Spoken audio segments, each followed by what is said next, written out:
আল্লাহ তাআলা বলেন, খবরদার, ওয়ালা তাকতুলু আওলাদাকুম, তোমরা তোমাদের সন্তানদেরকে হত্যা করিও না।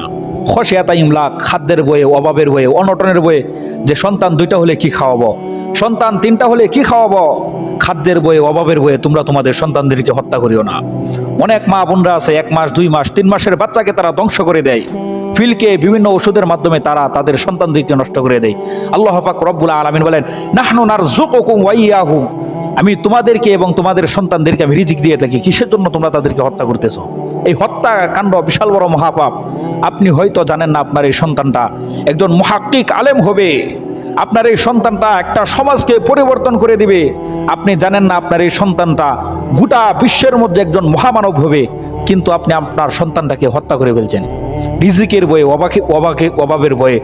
যারা এই কাজ করবে, কাল কিয়ামতের দিন প্রত্যেকটা সন্তান মা বাবার বিরুদ্ধে তারা দাঁড়াবে আর বলবে, ও আল্লাহ, দুনিয়াতে আসার আগে আমার মা আমাকে হত্যা করে দিয়েছিল। ওষুধকে বিভিন্ন ডাক্তারের মাধ্যমে এই সম্পূর্ণ কাজ হারাম। এজন্য আল্লাহ তাআলা কখনো হারাম গ্রহণ করেন না।